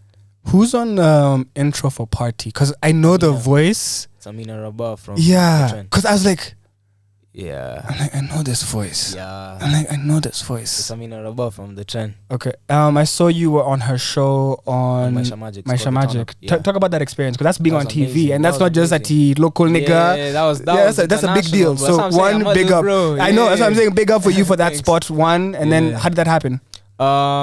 I've done TV before. I did KBC. I had an interview after I dropped Johnny. Okay. I did Y254 as well. I came here as well. But how I got the link, literally someone called me. Okay. Like someone DM'd me and gave them my number and they called me. Mm-hmm. They told me they want me to come. I didn't know it was a serious thing. I thought it was jokes. But I was Okay. like, yeah, That's a big look. Yeah, Yeah. you know, interview me, cool. So I went for the interview. It was at DSTV Studios. The side's from Gong Road, like you're passing Gong Road, now you're going to Karen. We went and then I'm chilling. I'm like, okay, this is DSTV. That's pretty cool. Nah, that shit was a big deal. I Then wouldn't she- lie. then she That comes shit was a in. big deal, bro. Then she walks in. I was like, whoa. She was even embracing you and shit. I'm like, check this nigga out. Exactly. You're She really walked in, calligraphing this bitch. I'm him, bro. Yeah. So she walked in and it was cool because it was like she listened. Like I don't think she knew who I was before. Of course she didn't. But then now I performed 3 songs on the show before the interview, and she was like, "Yeah, this guy's hard." Yeah. So we were vibing the whole freaking interview. We vibed, and she showed me so much love. Okay. And then after the interview, I performed Vibe. We vibed, and I went back to like now the backstage. Yeah. I don't know what it's called, like where they have like all the equipment dressing room. Nah, the equipment. Production. Yeah, production. Yeah. So now I was back there with it's me and my homies, my manager and my homies, and then we're chilling.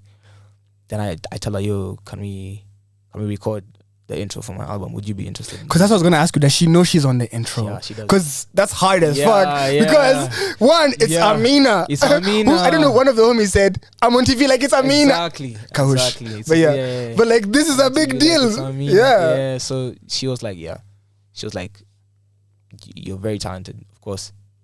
And you know she could have said no. Yeah, she could have said no, and I wouldn't have taken it bad because I mean, like, it's Amina. It's Amina. So it's like now we went back.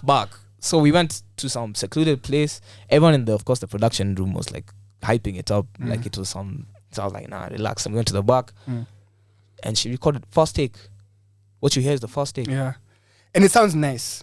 It was beautiful. It sounds nice. It's beautiful. Now I just couldn't tell who the voice was. Yeah, it was, but I knew it's a voice I know. Like even when I was asking, I'm like, yeah, I know the voice, exactly. but I can't pinpoint it. Exactly. Yeah. So that's what I want to do. I was actually trying to do like a. So, pause. Yeah.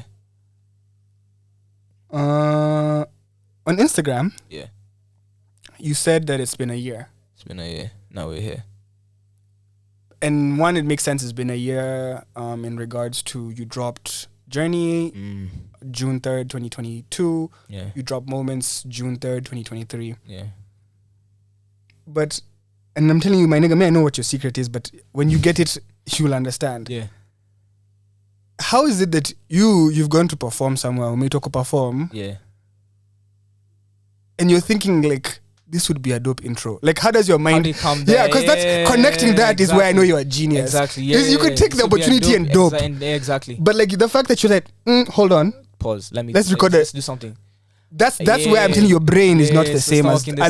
So tell me, like, how that come that explains to me. Like, that's why I know when you're telling me destination, you're thinking ahead. So even for you to think, oh, this would be a cool. Bro, me, I'd be happy to be on TV. Like, Mom, I'm on TV.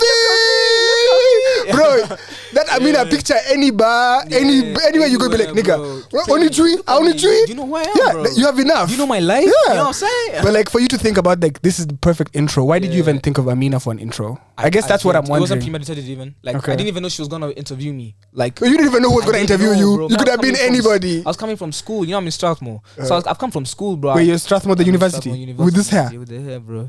We'll get to that. Yeah, we'll get to that. So I was in Strathmore, bro. I've come from school with my manager and my homies.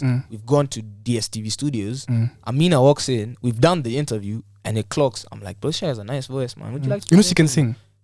You heard the You heard the intro, I know. You heard the intro. So it's like, yo, and like I'm trying to link her. Actually, maybe next week I go. Now we do the trend and talk about that. But yeah, I'm praying and I'm manifesting that for you because it'd be a great look. Exactly. And I feel like there's a lot of people who'd want that look, but then you're ready. I feel like you're personally ready for that look. So I hope it can come through. That.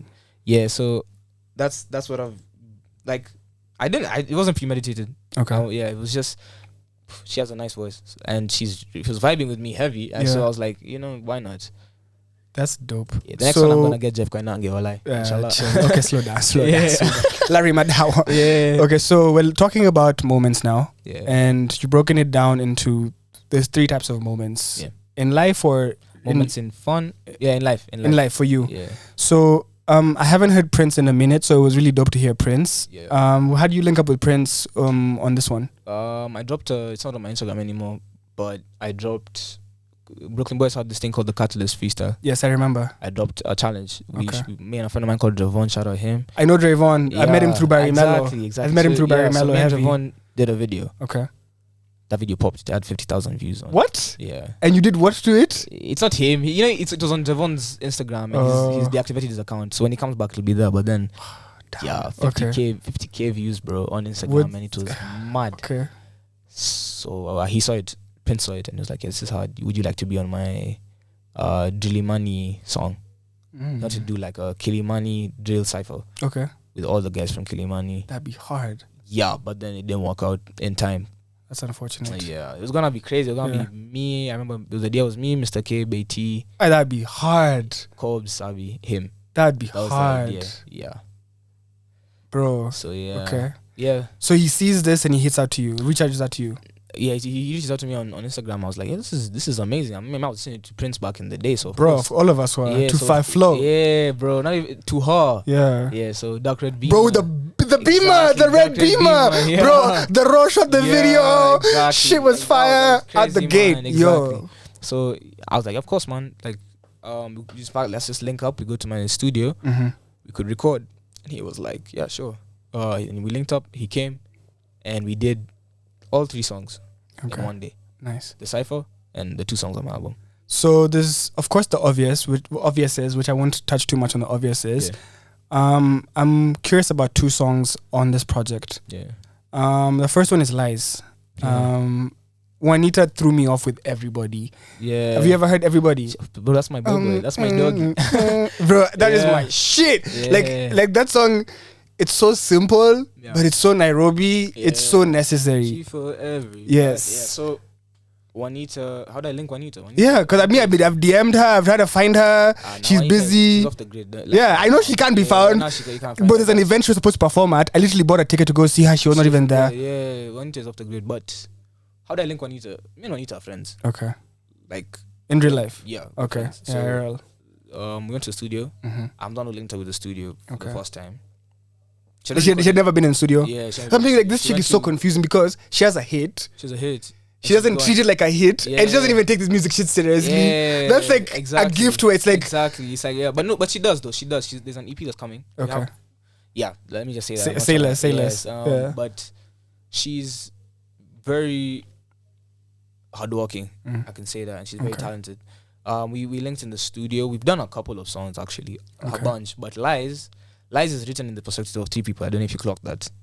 So I'm the first person. I'm chatting my girlfriend. Okay. She's my girlfriend. Why you lie to me? Why you lying to me? Why you telling me? You're gaslighting me. You're telling me all these things. Like, what's going on? Now she's gaslighting me and telling me, nah, he's just a friend, all that stuff. Now Pete XM, shout out him. He's writing in the perspective of the nigga that she's cheating on me with. Now go listen to the song again. You see, actually, you have to listen to this shit over and over again because there's stuff you miss. Exactly. I'm just wondering, like, what? Okay. Yeah, now go listen to that song again. That's how Lies came to be. Shout out Prod Maskov, the executive producer. Okay. He did that. He's produced that album, that song as well. Okay, so I have one last song I want to ask you about, but before we get into that, there's something that you said that makes a lot of sense for me. Yeah. But I'm hoping you can say it in a way that will make sense for more people. Mm-hmm. You have your own studio equipment. Yeah. Which means you can record at home as much as you want to, as freely. You know. Yeah. So, when you started this journey, you were recording on a phone. Yeah. And then now you're recording at home. Yeah. I guess and I'm pretty sure the fact that your improvement, according to me, is because of how much you're working and also how much you're improving. Like, you see, if you had to pay for studio time all the time, exactly, you would not be growing your craft as fast as you're doing it. Mm-hmm. But the fact that you're in a comfortable situation that's yours allows you to fast track this and do it at your own pace. And I think that's what's really helping you. Yeah. But I stand corrected. Talk about that in terms of how did you get to the point where you were able to get your own equipment and have your own setup at home, and how has that helped you to get to the point where we have moments? Because I know a lot of young niggas who would kill for a home setup. Oh yeah, exactly. And because sometimes you'll be in a studio time becomes expensive, or you have a producer who's your boy, and then you kosana. Like, even Teo Tripper himself was saying when Kamula ended, what saved him was having his own studio at home. Yeah. Because imagine you're being told 15K. It's not happening. You can't. It's not sustainable. Back to the 7G story. Exactly. You being able to invest in your own equipment has allowed you to give us all of this. But that's my take. Exactly. But I'm talking for the guy at home right now who wants to be Genesis. Yeah. How do does you having your own setup influence that? And what advice would you? I want you to advise the people who are out there who are looking at this like, bro, how do I even get? Yeah. First of all, bro, I'm telling you, if you want to do something, you can do it regardless of the equipment. Record with your phone. The mix will be bad, but you will improve, and you'll walk, and you'll keep walking, and you will improve. How I got my equipment, my mom was supportive. Shout out moms, bro. Yeah, so she Did you have to convince her, or how do you make that pitch? How do you make that, like, how do you explain? Now she started saying it's happening. And after that first show, after I finished Form 4, when I dropped Johnny, not even that, she bought my equipment before that. I think she just saw that this guy is serious. Okay. And I told her, this is what I want to do. Don't get me anything else for my birthday. You don't like an iPhone or I don't know what. Get me a mic. Yeah. Get me a microphone. She bought me a microphone, expensive ass microphone. She got me a stand as well. Stand's expensive. Guys don't be understanding. Exactly. A stand, a microphone, headphones, and a JBL.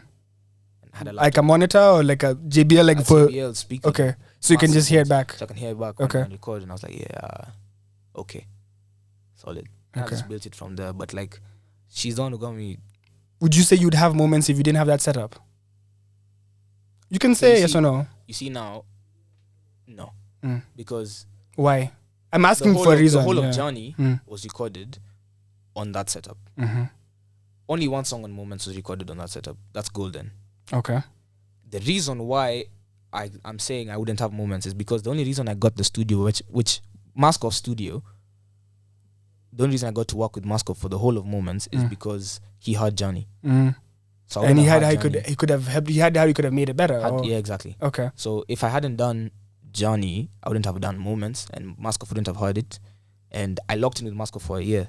A whole year. Like, and how do you you found it? How do you guys find each other? How do you talk about that process too? Maskov is like younger than me. Okay. So we talked on Instagram. He texted me on Instagram. I went to his house. He has a home studio, but it's crazy. It's a crazy studio. Okay.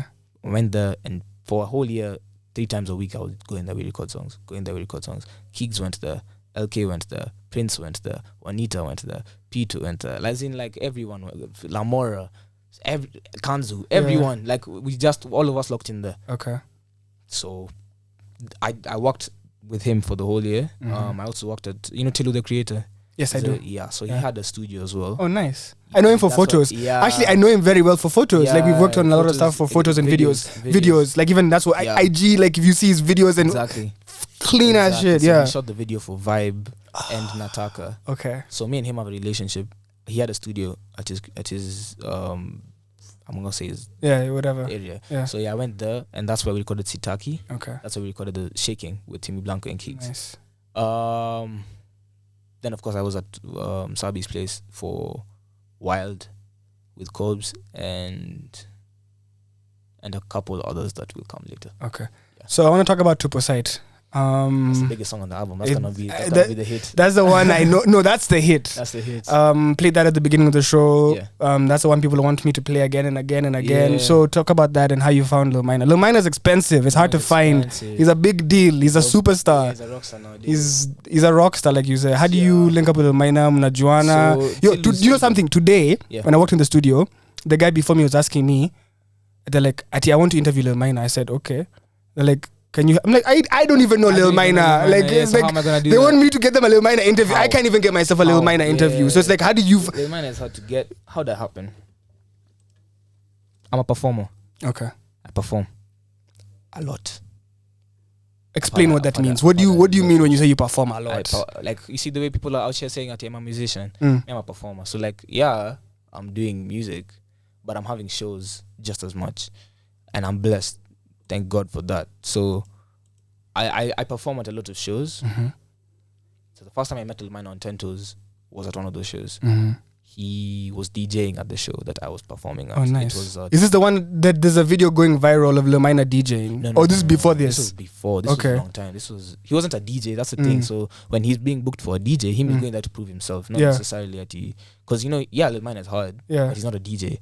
So he's going there now to prove I can do that as well. That was before anyone could tell him, he's a DJ as well. So Lil Minor came, he was DJing. Jerry. Jerry. So I was like, yo, I hollered at him.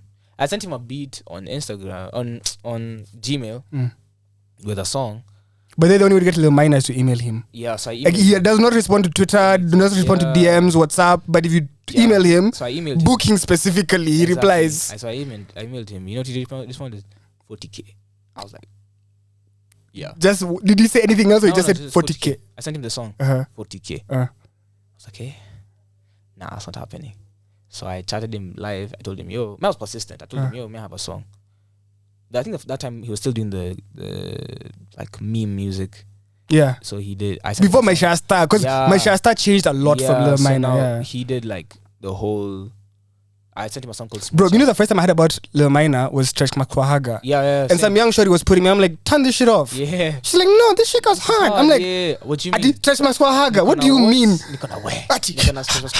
Bro, and then, you know, like 6 weeks later, I found myself playing that song on my show all the time. It's like, you have to love and hate. Like you can't hate because it's like, one, it's funny. It's funny. Two, he's having fun. Yeah, he's having fun. It's nice. So and it's like a lot of people take music so seriously, they forget to have fun. Exactly. And I feel like it's like a reminder that it's important to have fun. Exactly. So yeah, we did. Now I sent him the song. He told me I'll do it. I'll do it. I'll do it. Nothing. Okay. He didn't do it. I was like, damn. Okay. So I made I was like, you know what? Me, I'm him. I'm gonna get that feature. You are by force. I said I'm him. I'll make a song. I know for a fact I can hold my own with Lil Minor on a song, and I know that no one will say he's watched me. I'm gonna make songs until he does it. Okay. I chatted Mikey. Shout out Mikey again. Mikey made a beat. Joel featuring Lil Minor. Beat 1. Joel featuring Lil Minor. Beat 2. Sent me both of them. Beat 1. That's the Tupo site beat. That's as soon as I had the beat. Tupo site. Tupo.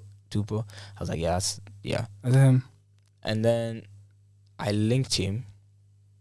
I was at that Tilu studio now. He comes in to record Do by Mewai with Triomio. Okay. Triomio wasn't there. They recorded it, but he wants to re-record it again. Okay. I sat there till 4 a.m.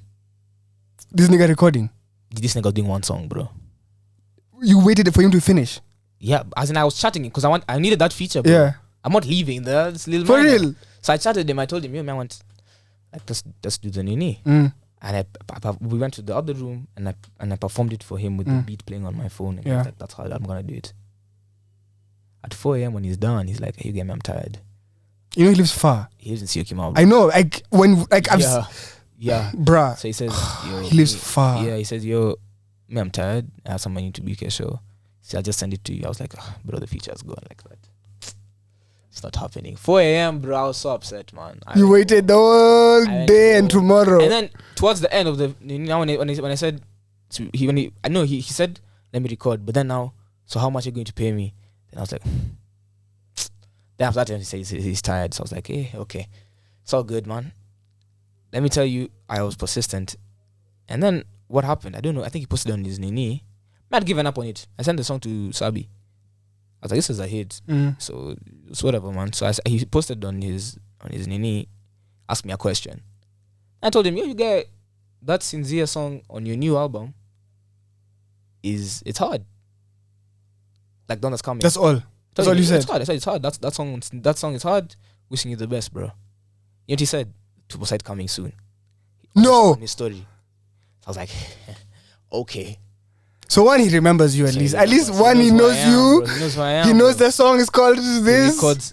He records the song on live, on Instagram live. Fuck off. Deadass. He records the song. I wasn't on the live. I joined the live, and then I saw him. I'm hearing the beat. I'd be pissed. I'm like, yo, that's crazy. Now, what would I be? Man, I can't be pissed. So he records the song. I've been waiting for how long? Yeah, no, it's okay. You know, the thing is, I'm dropping the album June 3rd. This is in March, February. So it's like, man, I have time. Even though he sits with the song he records it, at least I'm like, cool. Now we have a show, Blackout, April, where and he's performing and I'm performing as well. It was in Waterfront. Okay.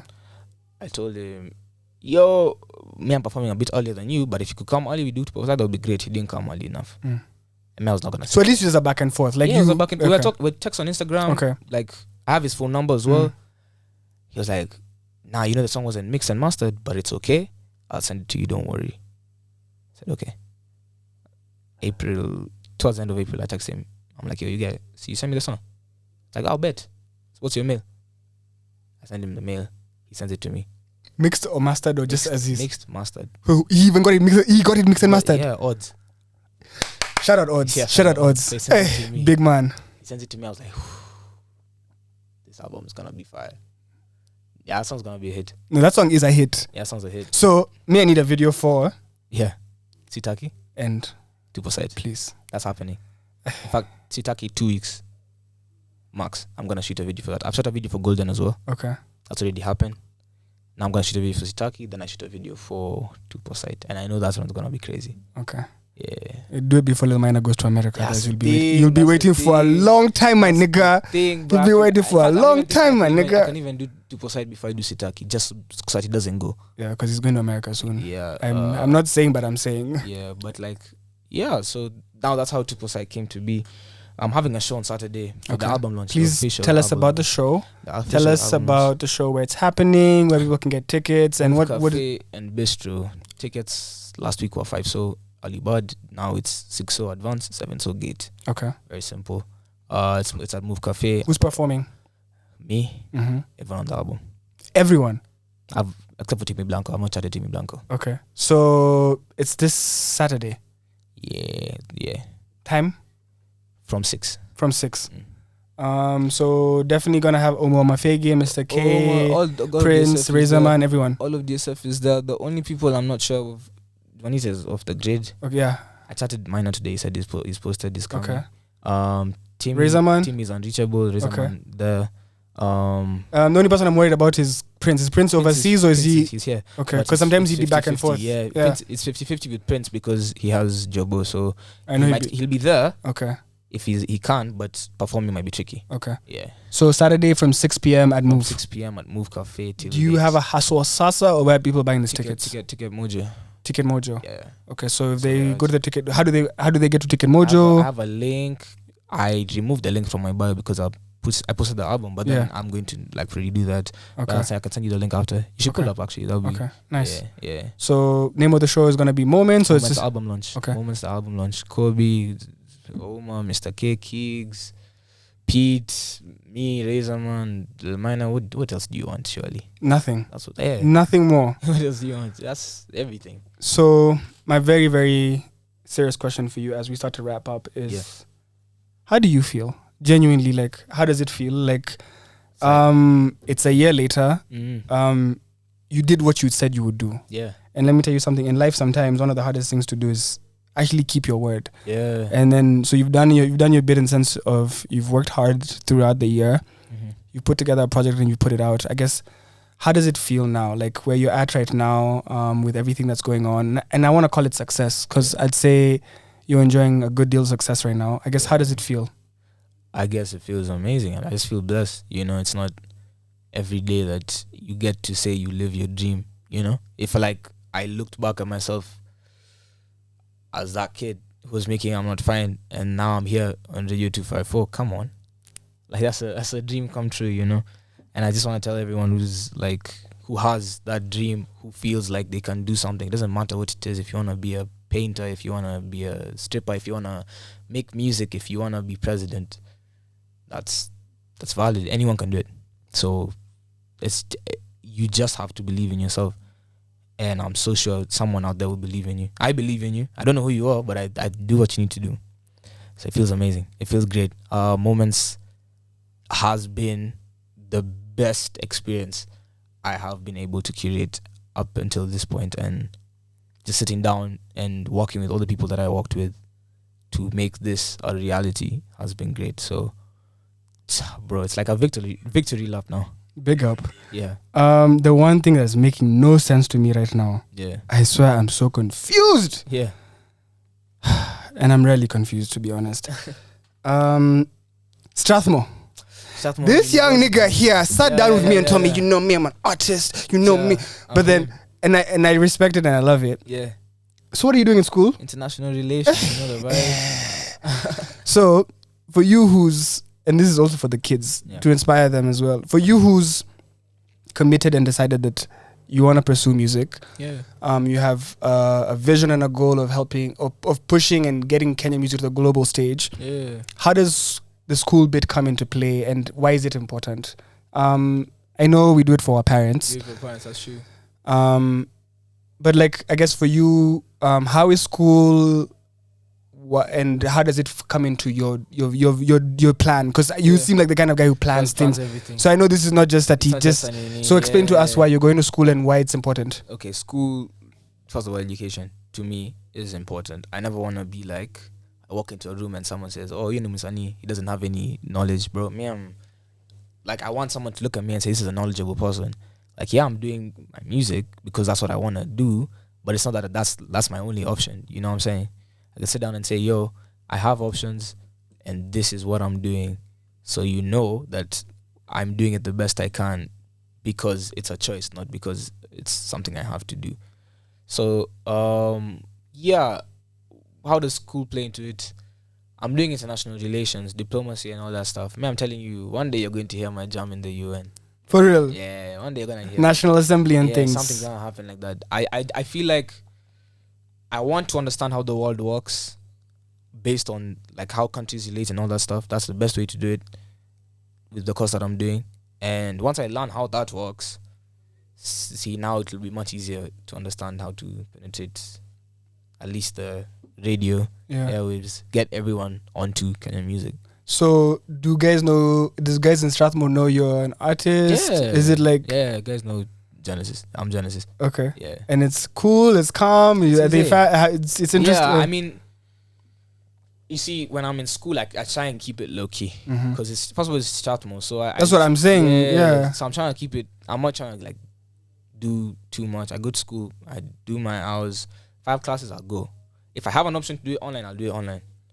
And then I'll go. I also network. Like, I have friends. So, you know, I'm just a normal dude, man. So, I go, do my normal stuff. Find me eating smocha somewhere. For real? Yeah. Okay. Bro, Smoker mefika for... Siwaka, I only go for donuts. Yeah. 50 bob, I get my donut and I fuck off. 60 bob, bro. No way. You get the economy. It's a problem, man. 60 bob a smocha, bro. I used to go to Hassan. You know Hassan's over there where they have samosas.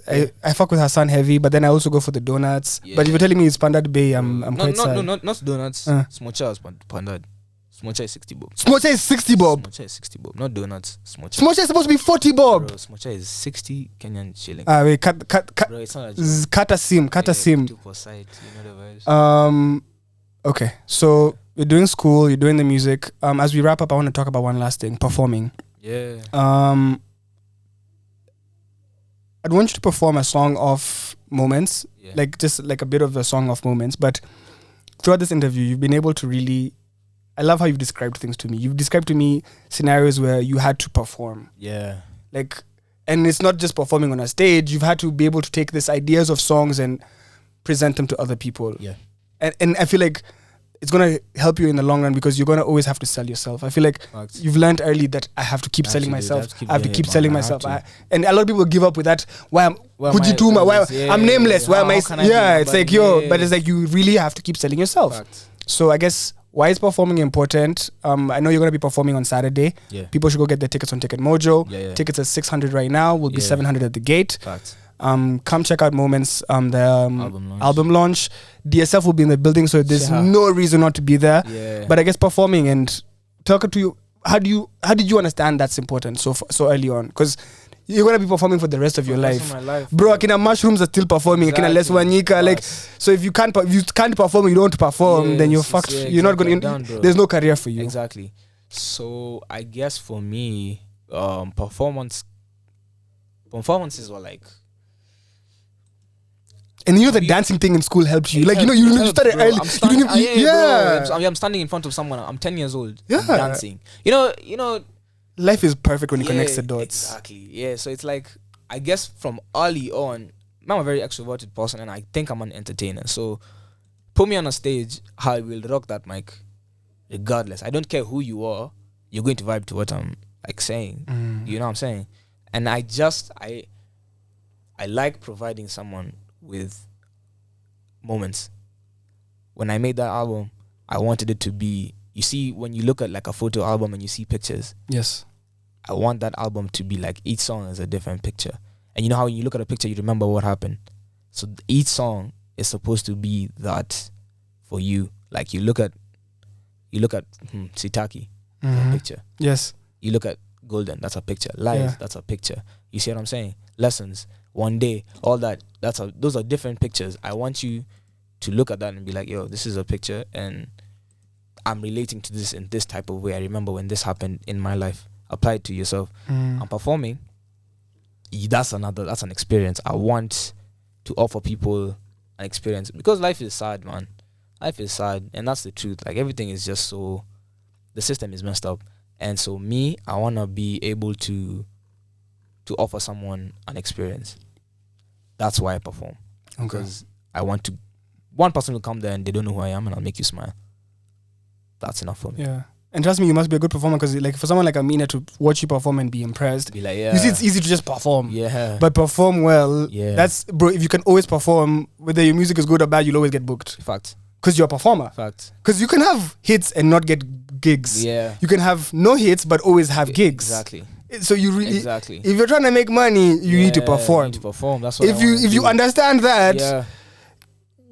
bro, if you can have a hit, but if you're at home, you can't even get the 30K or the 50. Exactly. Like, you'd rather be able to get shows than have a hit. Because you can have a hit and no shows. And no shows. And then now, streams. Yeah. Is what you're getting your money from. What, $30? Doesn't make sense. That doesn't even... It doesn't do anything for you. Nothing. Yeah. All right. Ladies and gentlemen, I want to thank you so much for listening. My prayer is that you were inspired and that the music, not the music yet, but the story was able to give you some perspective into who this young man is. Yeah. As he said, and very rightly and aptly put, life is full of moments, and there's going to be good moments, there's going to be bad moments, and there's going to be just moments that don't make any sense. But as you go through this journey of life, I hope that at some point in your life, you can get the chance to come back to this album and experience the moments that Genesis is sharing with. Nice. He's been in the game for some time now, but I genuinely think that this is just the beginning for him. So as he starts out his career, I hope that there's people today who've heard his story and will continue with him. I started off playing the project moments right before this interview. I'm going to get back into that. Got a couple more songs left from there. I've got With Me coming up. I've got Lies coming up, Lessons coming up, and then One Day. And then I got someone over here on Twitter who wants to hear Journey. They say that they want to hear Journey. So I'm going to play a bit of Journey after Moments if we have some time. But my promise to you that you're going to hear the full Moments in its entirety. So I want to finish the project off, and then we'll play a bit of Journey if we have time. If you hear nothing else today, please check out the album listening party or the release. It's happening on Saturday at the Move Cafe and Bistro from 6 p.m. Tickets available from Ticket Mojo. Let them know where they can follow you on socials, find you so they can keep up with you. His name is Genesis, but it's not spelled the way you think it's spelled. So I want you to spell it for them so that they can get it. Genes1s. That's Genes1s. My Instagram, Genesis.ke. My Twitter, Joel is Genesis. My Snapchat, nah. My... What else? What else is there? YouTube. They got these videos on YouTube and Genesis, everything. Just Genesis. Just search Genesis. The way I spelled it, Genes1s. I replace the I in Genesis with a 1, and that's all you got to do. Yeah. Hi guys, this is 254 Express. This is Radio 254. That was Genesis. I hope you guys enjoy. Thanks.